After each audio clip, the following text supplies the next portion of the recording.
तो आज बात करते हैं क्रिप्टो करेंसी की। एक ऐसी चीज जिसने मतलब दुनिया भर में काफी हलचल मचा रखी है। हाँ बिल्कुल, बहुत ज्यादा। ये है क्या आखिर, कैसे काम करती है और क्या ये सच में पैसों का भविष्य है या सिर्फ एक हवा का बुलबुला? इस पर हमारे पास काफी सामग्री है, रिसर्च पेपर्स हैं, लेख हैं, विश्लेषण। हाँ, और खास तौर पे ये देखेंगे कि भारत के लिए इसके क्या मायने हैं। बिल्कुल। तो कोशिश यही रहेगी कि इस सारी जानकारी में से जो सबसे जरूरी बातें हैं उन्हें निकालकर आसान भाषा में समझें। हाँ, मकसद यही है कि इसकी एक साफ तस्वीर मिले, बिना ज्यादा वो तकनीकी शब्दों के जाल में फंसे। सोचिए, एक ऐसी डिजिटल करेंसी जिस पर किसी सरकार या बैंक का कंट्रोल नहीं। ये आइडिया ही अपने आप में मतलब क्रांतिकारी सा लगता है। है तो। बिटकॉइन से शुरू हुआ और आज हजारों कॉइन्स हैं। सफर तो काफी दिलचस्प रहा है। तो चलिए एकदम शुरू से शुरू करते हैं। आखिर ये क्रिप्टो करेंसी चीज है क्या? देखिए, अगर बिल्कुल सीधे शब्दों में कहूँ तो ये एक डिजिटल या वर्चुअल पैसा है। डिजिटल पैसा। हाँ, और इसे सुरक्षित रखने के लिए, सिक्योर करने के लिए क्रिप्टोग्राफी यूज होती है। मतलब कोड भाषा जैसी एक तकनीक। अच्छा। और सबसे खास बात यह है कि ये किसी एक कंप्यूटर या सर्वर पर नहीं चलती। ये एक पूरे कंप्यूटर नेटवर्क पर फैली होती है, डिस्ट्रीब्यूटेड होती है। ओके, मतलब कोई सेंट्रल कंट्रोल नहीं। एग्जैक्टली। इसीलिए इसे किसी बैंक या सरकार जैसी सेंट्रल अथॉरिटी की जरूरत नहीं पड़ती, कुछ स्टेबल कॉइन्स को छोड़ दें तो। बिना बॉस के? तो फिर हिसाब किताब कैसे रहता है? मतलब कौन तय करता है कि किसके पास कितने कॉइन हैं? हाँ, ये अच्छा सवाल है। यहीं पर ब्लॉकचेन टेक्नोलॉजी आती है। ब्लॉकचेन सुना है ये नाम। हाँ, इसे आप एक तरह का साझा डिजिटल बही खाता समझ सकते हैं। एक पब्लिक लेजर जो सबके पास है, मतलब नेटवर्क में जितने भी कंप्यूटर्स हैं। सबके पास? हाँ, या कम से कम बहुत सारे कंप्यूटर्स के पास उसकी कॉपी होती है। जैसे ही कोई लेन देन, कोई ट्रांजैक्शन होता है, उसका रिकॉर्ड एक ब्लॉक में दर्ज हो जाता है। फिर ये ब्लॉक क्रिप्टोग्राफी के जरिए पिछले ब्लॉक से मजबूती से जुड़ जाता है, एक चेन बनती जाती है, ब्लॉक चेन। अच्छा। तो मतलब एक बार जो लिख गया वो बदला नहीं जा सकता, है ना? बिल्कुल, यही इसकी सबसे बड़ी खासियत है, सिक्योरिटी। ये चेन लगातार लंबी होती जाती है, और क्योंकि इसकी कॉपीज नेटवर्क में कई जगह हैं, इसलिए किसी एक के लिए इसमें गड़बड़ी करना, हेरफेर करना लगभग नामुमकिन होता है। तो ये पारदर्शिता भी देता है और सुरक्षा भी। सही कहा। और नेटवर्क में सब लोग सहमत कैसे होते हैं कि भाई ये वाला लेन देन सही है, ये वाला नहीं? हाँ, इसके लिए अलग अलग आम सहमति या कंसेंसस मैकेनिज्म होते हैं, तरीके होते हैं।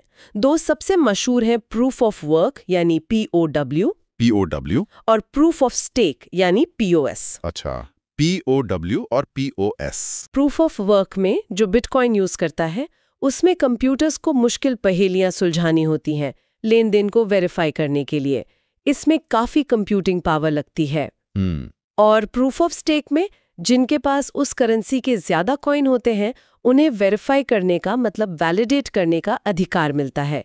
ये वोटिंग जैसा है कुछ हद तक। ओके। यही तरीके तय करते हैं कि नए कॉइन कैसे बनेंगे अगर बनने हैं तो, और ये भी कि कौन सा लेन देन मान्य है। तो ये जो हम नोट या सिक्के इस्तेमाल करते हैं वैसा तो बिल्कुल नहीं है? नहीं, इसे पारंपरिक मतलब ट्रेडिशनल करेंसी नहीं मानते। कानूनी तौर पर भी दुनिया भर में अलग अलग राय है। कोई इसे कमोडिटी मानता है जैसे सोना या चांदी। अच्छा।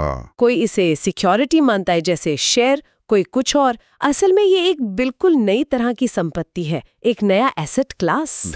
ठीक है, तो ये कॉन्सेप्ट एकदम नया भी नहीं है? मतलब बिटकॉइन से पहले भी कुछ चल रहा था क्या? हाँ बिल्कुल, ये विचार काफी समय से पनप रहा था। 1983 में डेविड चाम का ई-कैश का आइडिया था। फिर 90s के दशक में डिजी कैश आया। अरे वाह! हाँ, और भी कोशिशें हुई जैसे बी मनी, बिट गोल्ड। इनमें प्रूफ ऑफ वर्क का आइडिया पहले से था, लेकिन जो असल चीज चली वो थी बिटकॉइन। बिटकॉइन जनवरी 2009, सातोशी नाकामोटो, यही है ना? हाँ बिल्कुल। ये सातोशी नाकामोटो कौन है, एक व्यक्ति या ग्रुप, ये आज तक रहस्य है। कमाल है। हाँ, पर उन्होंने बिटकॉइन बनाया प्रूफ ऑफ वर्क और ब्लॉकचेन का इस्तेमाल करके, और ये पहली कामयाब विकेंद्रीकृत मतलब डिसेंट्रलाइज्ड डिजिटल करेंसी बनी। और वो जेनेसिस ब्लॉक वाली बात क्या है? हाँ, वो दिलचस्प है। बिटकॉइन का जो सबसे पहला ब्लॉक बना था, जेनेसिस ब्लॉक, उसमें सतोशी ने उस दिन के द टाइम्स अखबार की एक हेडलाइन डाली थी, कुछ लोग मानते हैं कि ये शायद उस समय के बैंकिंग सिस्टम पर एक टिप्पणी थी। अच्छा, बिटकॉइन के बाद तो खैर जैसे बाढ़ ही आ गई। ये ऑल्ट कॉइन्स क्या होते हैं? ऑल्ट कॉइन्स मतलब ऑल्टरनेटिव कॉइन्स। बिटकॉइन के अलावा जितनी भी क्रिप्टो करेंसीज हैं वो सब ऑल्ट कॉइन्स कहलाती हैं। हजारें हैं शायद अब तो। ओह, हजारों क्या, 25,000 से भी ज्यादा। लाइट कॉइन आए जो बिटकॉइन से तेज ट्रांजैक्शन का दावा करती थी।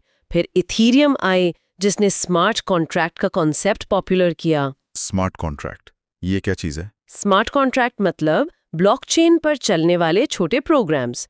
इनसे आप सिर्फ पैसे का लेन देन ही नहीं बल्कि और भी बहुत कुछ कर सकते हैं, जैसे ऑटोमेटिक अग्रीमेंट बनाना या पूरा का पूरा एप्लीकेशन चलाना। इसने ब्लॉकचेन की दुनिया ही बदल दी।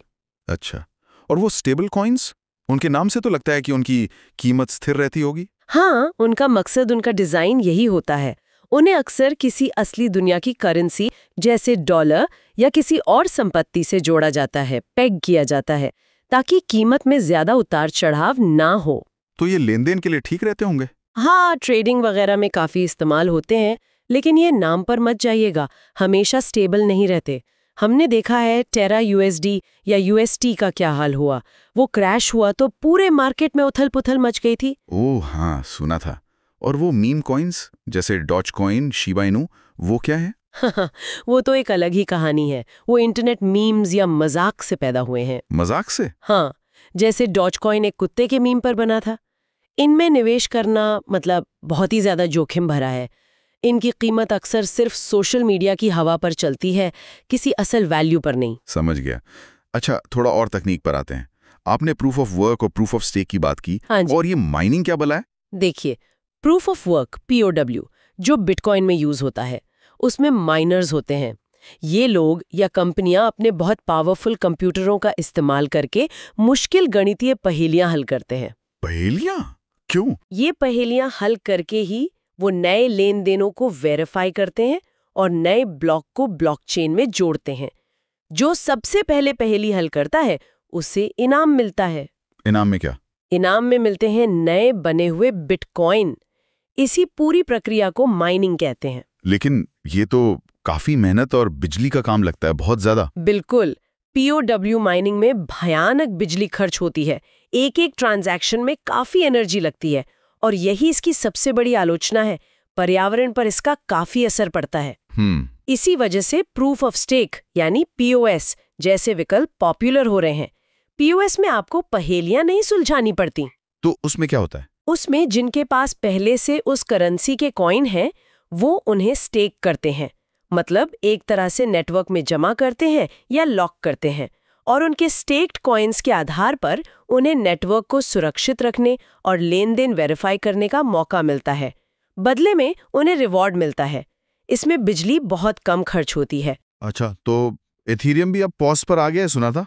हाँ बिल्कुल, पिछले साल ही उनका दम मर्ज हुआ था। उन्होंने दावा किया कि इससे उनकी एनर्जी खपत 99.9% कम हो गई। बाप रे, ये तो बहुत बड़ा फर्क है। हाँ, बहुत बड़ा। तो माइनिंग जो है वो मुख्य रूप से POW से जुड़ी है। POS में रिवॉर्ड कमाने को अक्सर स्टेकिंग या फोजिंग कह देते हैं। ठीक है। और ये क्रिप्टो रखते कहाँ है? मतलब पर्स जैसा कुछ होता है या वॉलेट्स क्या हैं? हाँ, क्रिप्टो रखने के लिए आपको एक डिजिटल वॉलेट चाहिए होता है। ये एक सॉफ्टवेयर हो सकता है आपके कंप्यूटर या फोन पर, या एक हार्डवेयर डिवाइस भी हो सकता है, पेन ड्राइव जैसा। अच्छा। हर वॉलेट में 2 तरह की की यानी कुंजी होती हैं। एक होती है पब्लिक की, ये आपके बैंक अकाउंट नंबर जैसी है। आप इसे किसी को भी दे सकते हैं ताकि वो आपको कॉइन भेज सकें। और दूसरी होती है प्राइवेट की, ये आपकी तिजोरी की चाबी है। ये सीक्रेट रखनी होती है, इसी से आप अपने कॉइन खर्च कर सकते हैं। अगर प्राइवेट की खो गई या चोरी हो गई तो कॉइन गए। की को बहुत संभाल कर रखना होता है। ओके। अब एक और सवाल जो मन में आता है, क्या ये लेन देन पूरी तरह गुमनाम होते हैं? फिल्मों में तो दिखाते हैं कि अपराधी लोग क्रिप्टो इस्तेमाल करते हैं। ये एक बहुत आम गलतफहमी है।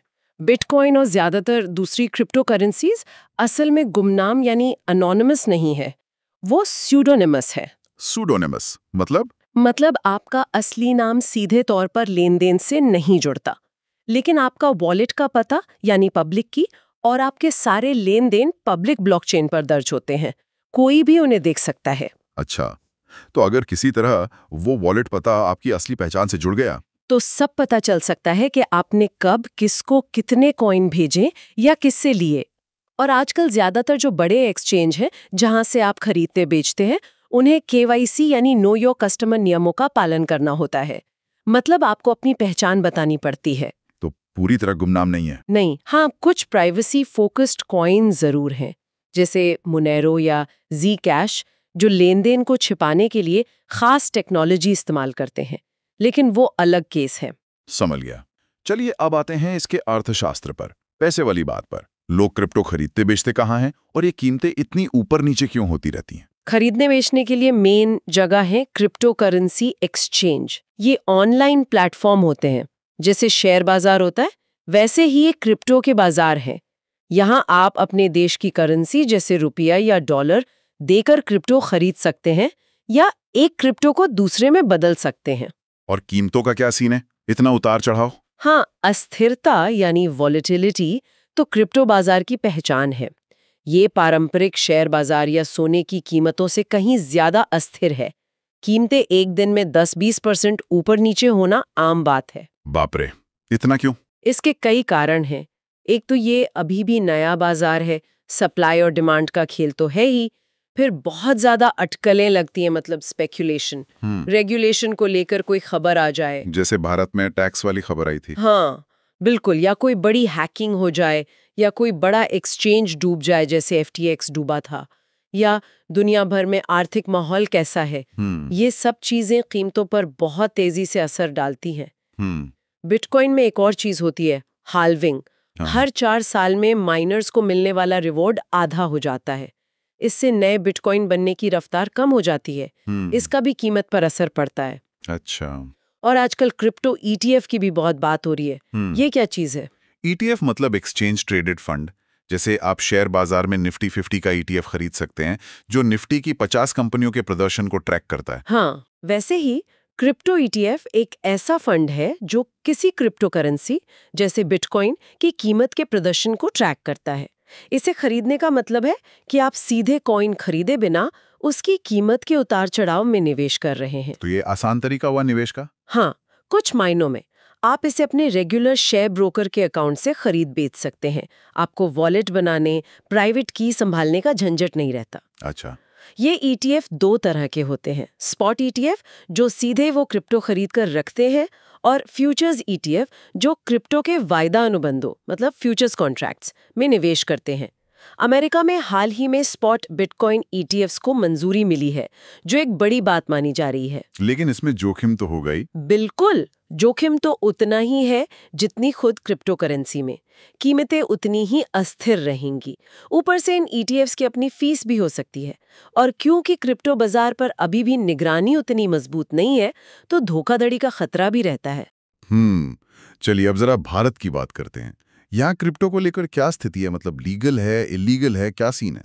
देखिए, भारत में स्थिति थोड़ी धुंधली है। ग्रे एरिया है। क्रिप्टो ना तो पूरी तरह बैन है, नहीं इसे पूरी तरह कानूनी मान्यता मिली हुई है। अच्छा। हाँ, 2018 में RBI ने एक सर्कुलर निकाला था जिसमें बैंकों को क्रिप्टो से जुड़े लेन देन करने से रोक दिया था। लेकिन 2020 में सुप्रीम कोर्ट ने उस सर्कुलर को रद्द कर दिया। ओके। तो फिर छूट मिल गई। छूट तो मिली, लेकिन फिर सरकार 2022-23 के बजट में एक नया टैक्स नियम ले आई। हाँ, वो 30% वाला टैक्स। वही क्रिप्टो या किसी भी वर्चुअल डिजिटल एसेट के ट्रांसफर से होने वाले मुनाफे पर फ्लैट 30% टैक्स लगेगा। और सबसे बड़ी बात, अगर आपको घाटा होता है तो आप उसे किसी दूसरे मुनाफे से एडजस्ट नहीं कर सकते, नहीं उसे अगले साल कैरी फॉरवर्ड कर सकते हैं। अरे, ये तो काफी सख्त है। लगाकर इसे हतोत्साहित करने की कोशिश जरूर की है, ऐसा लगता है। और RBI तो अभी भी इसके खिलाफ है। वो इसे देश की आर्थिक स्थिरता के लिए खतरा मानता है। लेकिन इस टैक्स और अनिश्चितता के बावजूद ऐसा लगता है कि एक भारत में क्रिप्टो काफी पॉपुलर है। रिपोर्ट्स तो यही कहती हैं। बिल्कुल। कुछ ग्लोबल रिपोर्ट्स के मुताबिक क्रिप्टो अपनाने यानी अडॉप्शन रेट में भारत दुनिया के टॉप देशों में आता है। वियतनाम के बाद शायद दूसरे नंबर पर। सच में? हाँ, खासकर युवाओं में इसका बहुत क्रेज है। इसे लोग एक तरह के डिजिटल गोल्ड की तरह भी देख रहे हैं। यहाँ कई क्रिप्टो एक्सचेंज काम कर रहे हैं, कई स्टार्टअप्स हैं इस फील्ड में। अनुमान है कि ये सेक्टर भविष्य में काफी नौकरियां भी पैदा कर सकता है।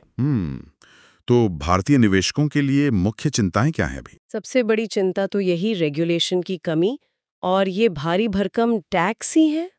टैक्स के नियम इतने सख्त हैं कि ट्रेडिंग करना बहुत मुश्किल हो गया है कई लोगों के लिए। सही बात है। इसके अलावा बाजार की अस्थिरता, वॉलेटिलिटी तो है ही, सुरक्षा का मुद्दा भी है। स्कैम और हैकिंग का डर हमेशा बना रहता है। जब तक साफ नियम नहीं बनते, निवेशकों को ये पता नहीं होता कि उनका पैसा कितना सुरक्षित है, उनके अधिकार क्या हैं, अगर कुछ गड़बड़ हो जाए तो कहाँ जाएं। तो भविष्य क्या लगता है? क्या सरकार कोई साफ नीति लाएगी? उम्मीद तो सब यही कर रहे हैं कि सरकार जल्द ही एक डिटेल्ड रेगुलेटरी फ्रेमवर्क लाए जिससे निवेशकों की सुरक्षा भी हो और इस टेक्नोलॉजी का गलत इस्तेमाल भी रुके। दूसरी तरफ एक और डेवलपमेंट है, आरबीआई खुद अपनी डिजिटल करेंसी पर काम कर रहा है। सेंट्रल बैंक डिजिटल करेंसी यानी सीबीडीसी। इसे डिजिटल रुपया या ई रुपया कहा जा रहा है। अच्छा, ये क्रिप्टो जैसा होगा? नहीं, बिल्कुल नहीं। ये ब्लॉकचेन जैसी टेक्नोलॉजी का इस्तेमाल कर सकता है, लेकिन ये पूरी तरह आरबीआई के कंट्रोल में होगा। ये क्रिप्टो करेंसी की तरह विकेंद्रीकृत यानी डिसेंट्रलाइज नहीं होगा। ये मौजूदा करेंसी का ही एक डिजिटल रूप होगा। समझ गया। अच्छा, दुनिया भर में सरकारें इसे कैसे देख रही हैं? क्या कोई ग्लोबल लेवल पर नियम बन रहे हैं? दुनिया भर में बहुत अलग अलग रवैये हैं। एक तरफ अल साल्वाडोर जैसा देश है जिसने बिटकॉइन को लीगल टेंडर मतलब कानूनी मुद्रा ही बना दिया। हाँ, वो तो काफी बड़ा कदम था।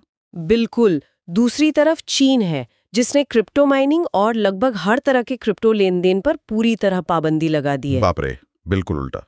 हाँ, अमेरिका और यूरोपियन यूनियन जैसे बड़े बाजार नियम बनाने की प्रक्रिया में है। उनका फोकस मनी लॉन्ड्रिंग रोकना, निवेशकों को बचाना और इसे फाइनेंशियल सिस्टम में कैसे फिट करना है, इस पर है। यूरोप में MiCA रेगुलेशंस आ रहा है। अमेरिका में SEC और CFTC जैसी एजेंसियां नियम बना रही हैं। और कोई अंतर्राष्ट्रीय कोशिश? हाँ, FATF यानी फाइनेंशियल एक्शन टास्क फोर्स, जो मनी लॉन्ड्रिंग और टेरर फाइनेंसिंग पे नजर रखती है, वो भी गाइडलाइंस बना रही है, खासकर वर्चुअल एसेट सर्विस प्रोवाइडर्स यानी एक्सचेंजों के लिए KYC और AML एंटी मनी लॉन्ड्रिंग नियम।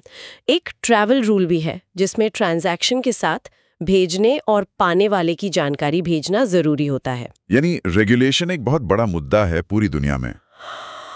इसके अलावा और क्या आलोचनाएं होती हैं क्रिप्टो की? आलोचनाएं तो कम नहीं है। हाँ। कई बड़े अर्थशास्त्री, नोबेल पुरस्कार विजेता और वॉरेन बफेट जैसे दिग्गज निवेशक इसे एक सट्टा मानते हैं, एक बबल जिसका कोई असली इंट्रिंसिक मूल्य नहीं है। अच्छा, कुछ लोग इसे पॉन्जी स्कीम से भी तुलना करते हैं। बिल गेट्स ने इसे ग्रेटर फूल थ्योरी पर आधारित बताया था कि आप कोई चीज़ इसलिए खरीदते हैं क्योंकि आपको उम्मीद है कि कोई और बड़ा बेवकूफ़ उसे आपसे भी ज़्यादा कीमत पर खरीद लेगा। हाँ, ये तो तीखी आलोचना है। तो कानूनी विद्वानी, रेगुलेशन की कमी और अगर कोई विवाद हो जाए तो उसे सुलझाने में आने वाली मुश्किलों की आलोचना करते हैं। और वो अवैध कामों में इस्तेमाल वाली बात, वो कितनी सच है? ये भी एक बड़ी चिंता रही है और है भी। हालांकि अब ब्लॉकचेन एनालिसिस से ट्रैक करना पहले से आसान हो गया है, फिर भी इसका इस्तेमाल मनी लॉन्ड्रिंग, डार्क वेब पर गैर कानूनी चीज़ों की खरीद फरोख्त और फिरौती मांगने जैसे कामों में होता रहा है।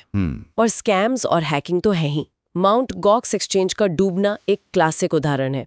फिर हाल में FTX एक्सचेंज का कोलैप्स हुआ जिसके फाउंडर सैम बैंकमैन-फ्राइड को सजा भी हुई। कितने ही निवेशकों का अरबों डॉलर डूब गया इन घटनाओं में। हाँ, ये तो बहुत खतरनाक लगता है। बिल्कुल। और वो पर्यावरण वाला मुद्दा, वो कितना गंभीर है? हाँ, वो भी एक बहुत गंभीर मुद्दा है। खासकर बिटकॉइन और दूसरी प्रूफ ऑफ वर्क POW वाली करेंसीज की माइनिंग में जो बिजली खर्च होती है वो भयानक है। कुछ अनुमानों के मुताबिक अकेले बिटकॉइन नेटवर्क की सालाना बिजली की खपत ग्रीस जैसे पूरे देश से ज्यादा है। बाप रे। इससे कार्बन उत्सर्जन बढ़ता है जो क्लाइमेट चेंज में योगदान देता है। फिर पुराना माइनिंग हार्डवेयर कचरा बनता है। ये एक बड़ी चिंता है। तो इसका कोई हल है? हाँ, जैसा हमने पहले बात की, प्रूफ ऑफ स्टेक वाली करेंसीज बहुत कम, मतलब ना के बराबर बिजली इस्तेमाल करती हैं। इथीरियम का POS पर जाना इसी दिशा में एक बड़ा कदम था। और भी नई एनर्जी एफिशिएंट टेक्नोलॉजीज आ रही हैं। तो इतने सारे जोखिम हैं, आलोचनाएं हैं, फिर भी लोग इसमें क्यों निवेश कर रहे हैं? और ये म्यूचुअल फंड जैसे जो पारंपरिक निवेश के तरीके हैं, उनसे कैसे अलग है? ये बहुत ज़रूरी सवाल है। देखिए, क्रिप्टो और म्यूचुअल फंड ये दो बिल्कुल अलग तरह की चीज़ें हैं। इनकी तुलना करना ज़रूरी है समझने के लिए। हाँ, बताइए। सबसे पहले जोखिम। क्रिप्टो में जोखिम बहुत बहुत ज़्यादा है, एक्सट्रीमली हाई रिस्क। कीमतें रातों रात 50% गिर सकती हैं या आपका पूरा पैसा डूब सकता है। म्यूचुअल फंड, खासकर इक्विटी फंड्स में भी जोखिम होता है, लेकिन क्रिप्टो की तुलना में काफ़ी कम। डेट फंड्स तो और भी सुरक्षित माने जाते हैं। ठीक है, जोखिम का स्तर बहुत अलग है। बिल्कुल। दूसरा, रिटर्न। क्रिप्टो में बहुत तेजी से भारी मुनाफे की संभावना दिखती है। मतलब मल्टी बैगर रिटर्न्स की कहानियां सुनते हैं हम। हाँ। लेकिन उतना ही तेजी से भारी नुकसान भी हो सकता है। म्यूचुअल फंड में रिटर्न आमतौर पर धीरे धीरे और स्थिर तरीके से बढ़ने की उम्मीद की जाती है, खासकर अगर आप लंबे समय के लिए निवेश करें। वो जल्दी अमीर बनो वाली स्कीम नहीं है। Long term versus short term वाला मामला भी है। हाँ, कह सकते हैं। क्रिप्टो में लोग अक्सर शॉर्ट टर्म ट्रेडिंग भी करते हैं। म्यूचुअल फंड आमतौर पर लंबी अवधि के निवेश जैसे 5-10 साल या उससे ज्यादा के लिए ज्यादा उपयुक्त माने जाते हैं। और रेगुलेशन? ये बहुत बड़ा फर्क है। क्रिप्टो भारत में और ज्यादातर दुनिया में अभी भी काफी हद तक अनियमित है। कोई सेंट्रलाइज प्रोटेक्शन नहीं है ज्यादातर। म्यूचुअल फंड भारत में SEBI, securities and exchange board of India द्वारा रेगुलेटेड होते हैं। नियम काफी सख्त है, जिससे निवेशकों को धोखाधड़ी से काफी हद तक सुरक्षा मिलती है। अच्छा, ये तो जरूरी बात है। हाँ। फिर है विविधता, यानी डाइवर्सिफिकेशन। म्यूचुअल फंड अपने आप में विविध होते हैं क्योंकि वो एक साथ कई कंपनियों के शेयरों या बॉन्ड्स में निवेश करते हैं। आपका पैसा एक जगह नहीं लगता। क्रिप्टो में अगर आप सिर्फ एक कॉइन खरीदते हैं तो आप विविध नहीं हैं। डाइवर्सिफाई करने के लिए आपको खुद कई अलग अलग कॉइन्स खरीदने पड़ेंगे। और कौन मैनेज करता है इसे? क्रिप्टो में आप खुद ही अपने मालिक हैं। आपको खुद रिसर्च करनी है, खरीदना है, बेचना है, वॉलेट संभालना है। म्यूचुअल फंड पेशेवर फंड मैनेजर्स मैनेज करते हैं। उनका काम ही है बाजार पर नजर रखना और आपके पैसों को मैनेज करना। ठीक है, तो संक्षेप में किसे क्या चुनना चाहिए? देखिए, अगर कोई ऐसा है जो बहुत ज्यादा जोखिम लेने को तैयार है, जिसकी रिस्क एपेटाइट बहुत हाई है, जो जल्दी पैसा बनाने की सोच रहा है और ये भी समझता है कि वो जल्दी पैसा गंवा भी सकता है, और जिसे टेक्नोलॉजी की, ब्लॉकचेन की अच्छी समझ है, वो शायद क्रिप्टो की तरफ देख सकता है, वो भी अपने पोर्टफोलियो का एक छोटा हिस्सा। बहुत छोटा हिस्सा। हाँ, लेकिन अगर किसी को स्थिर विकास चाहिए, कम जोखिम चाहिए, जिसे पेशेवर प्रबंधन चाहिए और जो एक रेगुलेटेड माहौल में निवेश करना चाहता है, तो उसके लिए म्यूचुअल फंड कहीं ज्यादा बेहतर और सुरक्षित विकल्प है, खासकर जो नए निवेशक है या जो ज्यादा जोखिम नहीं लेना चाहते।